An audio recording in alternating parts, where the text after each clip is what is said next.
voices trying to silence truth and punish dissent, and yes, weaponize justice for political gain.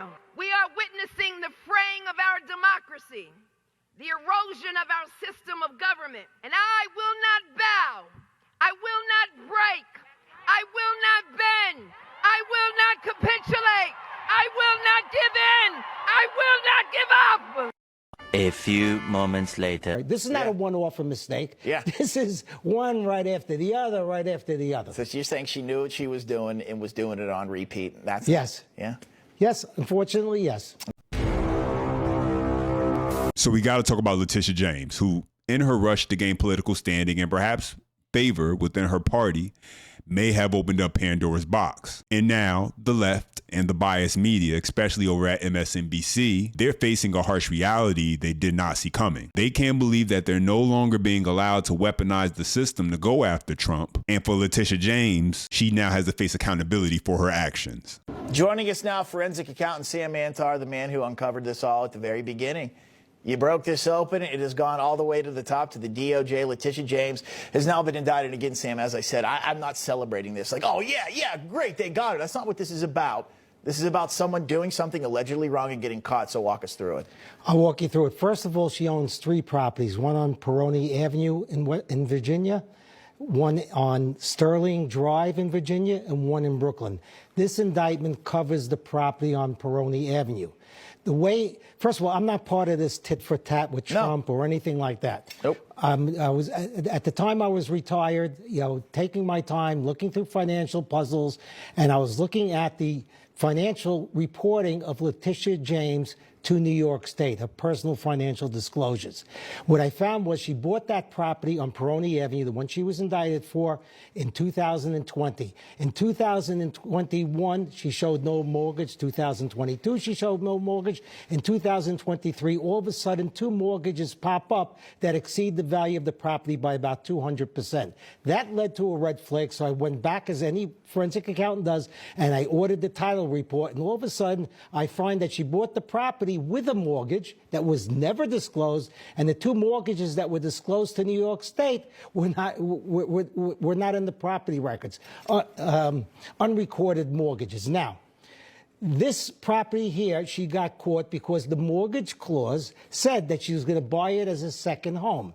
She put it on her tax return that she was going to be there 0 days a year. She also put it on a Schedule E, which is on a tax return, that she was earning income from it. Fine.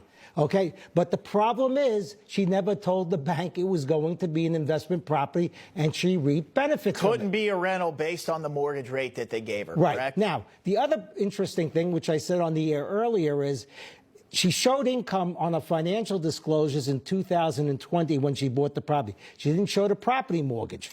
But 2021 and 22, 23 and 24, she didn't show any income on that property. So was she underreporting to New York State? I don't know. It's something that I said on the air. The Fed's got to look at it. And clearly they have, and clearly they've decided it was appropriate to bring an indictment down in a grand jury. They're doing their thing. Yeah, go ahead. But this is only one of more to come. That's right. Because all right, that was where I was going to lead this to, because there are other properties. And I know the property in Brooklyn, the way she listed it with a certain amount of rooms in there. No, certain amount of units. Units, okay. She said it was 4 units. She said, well, I've always used 4 units, blah, blah, blah. Bullshit. Yeah. Well, it's bleep that one out.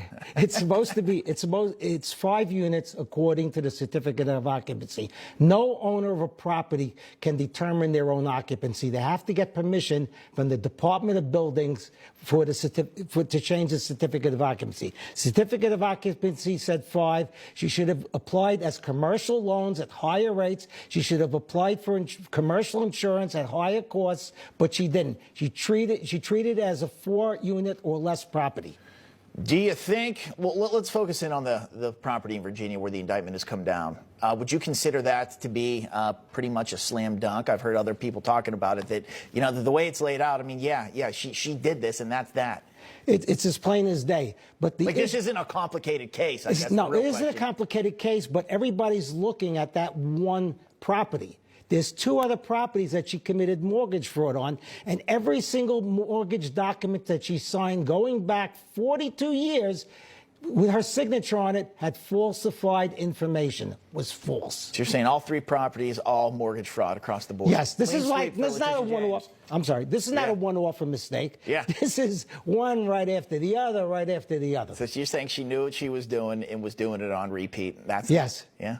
Yes, unfortunately, yes. Letitia James was banking on one thing, that Donald Trump would never make his way back into office. She assumed that as long as he stayed out of power, her actions would never face any real scrutiny. But that gamble didn't pay off. And now her political maneuvering, her selective prosecution are coming back to light, and the hypocrisy is impossible to ignore. You see, it's one thing to point the finger at somebody who you believe is doing some dirt. It's a whole nother thing when you built your entire career on going after that person, while you also got your own little dirty secrets that you don't want anybody to know about. And listen, Scott Jennings said it perfectly. Don't feel bad for Letitia James. She built a career off of selective prosecution. Here's what I think. If Democrats like Slotkin are going to come out today and whine about selective prosecutions over Tish James, her entire career is built on the selective prosecution of one man. She gets to go to court just like Comey, just like anyone else. But to me, it's just not going to fly to boo-hoo over selective prosecutions on this particular person who promised in her campaigns, who went after him on things, as Jonah said, that had no business ever happening, if not but for the man's last name being Trump. And that's what needs to be understood. For Letitia James, building her career off of going after Donald Trump was never about justice. It was about visibility, career building, and scoring points within her own party. And now the tables have turned.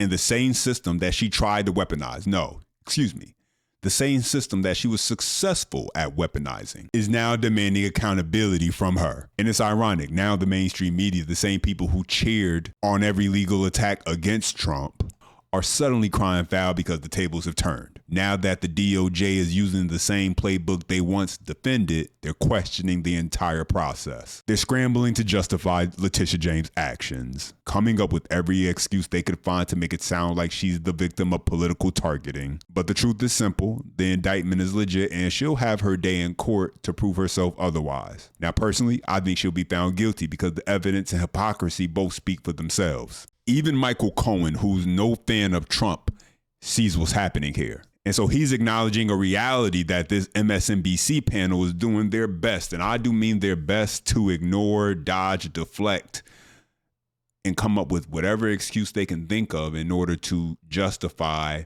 Letitia James' actions.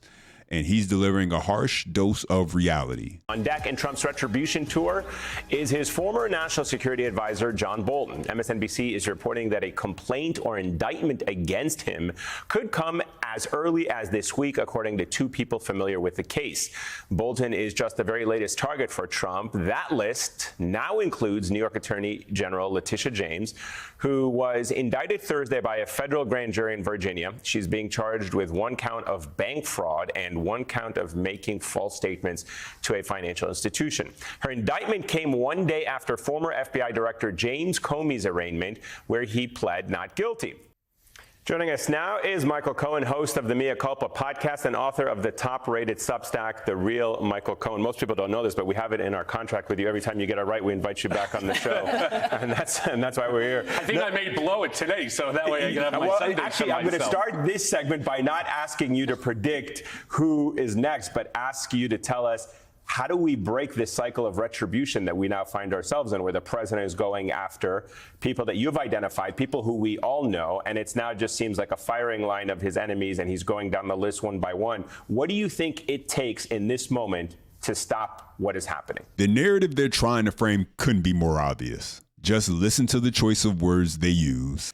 It's all carefully selected to shape public perception. They want people to believe that Letitia James is being railroaded by a so-called power-hungry dictator, as they love to describe the president. And so they're painting her as the victim, the innocent public servant who's caught in the crossfire of political revenge. Every phrase, headline, panel discussion you see from the mainstream media is designed to reinforce that image, that she is being unfairly targeted and that this is all political overreach. I don't think you can stop it. The car is out of the garage, so to speak, and it is going full speed down the highway. he will stop when the list stops. And I don't believe there will ever be a stop to that list, because every day somebody says something that irks him, and every single day he thinks about what the next person is going to say, and he has the full power of government on his side. So is this retribution tour, or this political revenge tour, as my Democratic colleagues like to call it, is this the end, these four right now? The answer is no. Not even close. Does he want to see them behind bars, and that's going to make him feel better about what he feels he was under attack for, and how he believes he was mistreated? Is it that he simply doesn't actually care what the outcome is, but knowing that they're going to have to lawyer up, they're going to lose money in the process, they're going to feel like they're under the microscope, that they're just going to get a taste of what he experienced, that's enough for him? Or is it also about sending a signal to people who work for him right now that this is, if you step out of line, this is what I will do to you? Or everything that you said from A to Z, all of the above. He does want to see accountability. There's no doubt about that. Do I believe, for example, that Tish James will be held accountable? Absolutely. I said it on your show last time. Do I think James Comey will be held accountable? Absolutely. You know, and I know everybody attacks Lindsay Halligan. Oh, she's a former beauty queen and she doesn't have prosecutorial experience. It doesn't matter.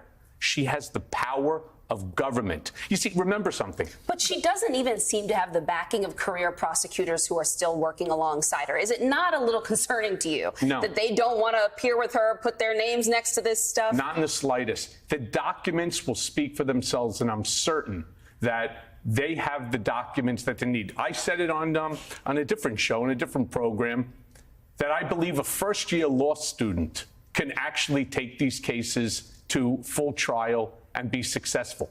Just think about Tish James for a second. When you guys had asked me why I believe Tish James is next and why I believe she'll be held accountable. She's the chief law enforcement agent here in the state of New York. And what did she do? She went after Trump for what? For misstatements to a bank and banking fraud. Well, isn't that exactly what they're charging her now with? The same exact case? Not really. Not really. Isn't it exactly the same facts? I'm sorry? She had evidence. In fact, I mean, there's a whole case, right? Also, she won for a reason. And they will have a case against her. Bingo.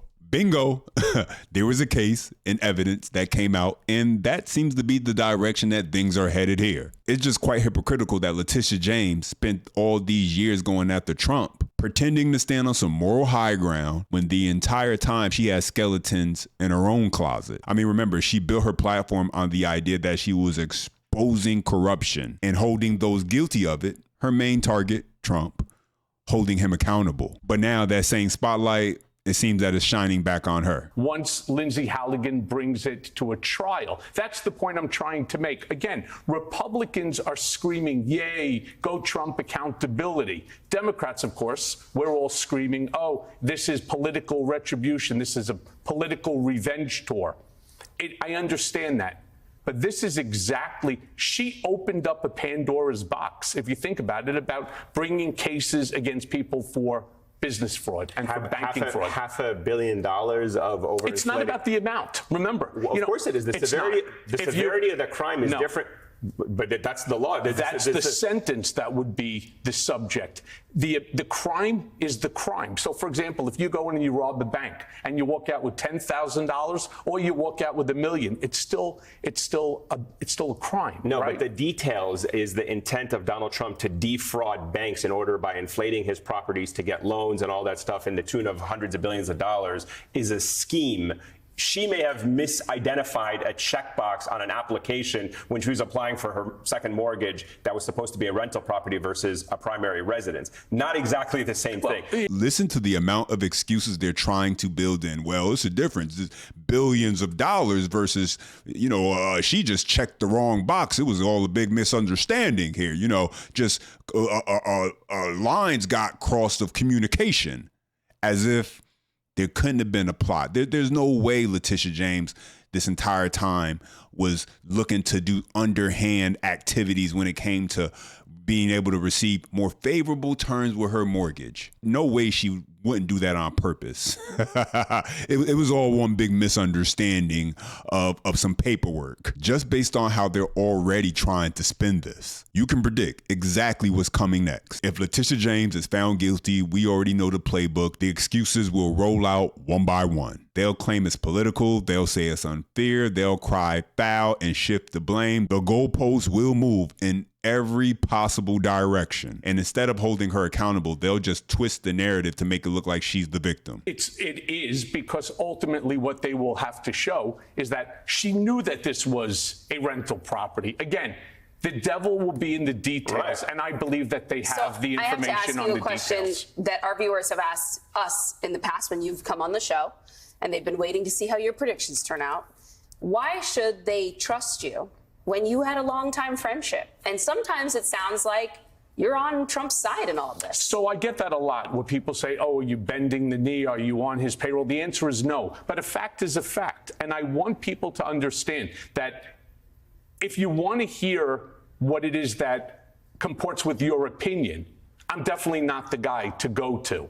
I'm going to give it to you the way that I see it, the way that I know. You see, how was I able to predict the three? It's because I know Trump and I understand the strategy. I understand his playbook. And I understand that he's not going to have, whether it's Lindsay Halligan or the top career prosecutor there, unless they have the document to prove the truth of the matter that's asserted. Okay. Wow. This is why you have to listen so closely when you listen to the mainstream media. Almost, you really have to approach it with a level of skepticism with everything you hear and really question things. Because that last point she just made was basically saying, why should the audience listen to you? You're telling them things that they don't really want to hear. That's what she was saying. We don't do that over here. We tell our audience everything that sounds good and that's going to keep them tuned in and believing the propaganda. You're over here actually telling them things that kind of go against that. Don't think we could have you back on the show if this is going to be your whole spiel for now on. Oh, man. Leave your thoughts down below. I appreciate when you guys chime in. Don't forget, you enjoy any part of the content, smash the like button. For more, subscribe to the channel. And don't forget, make sure you stick around for the next video. Memphis streets feel safe again after Trump sends National Guard. And I'll see you next time.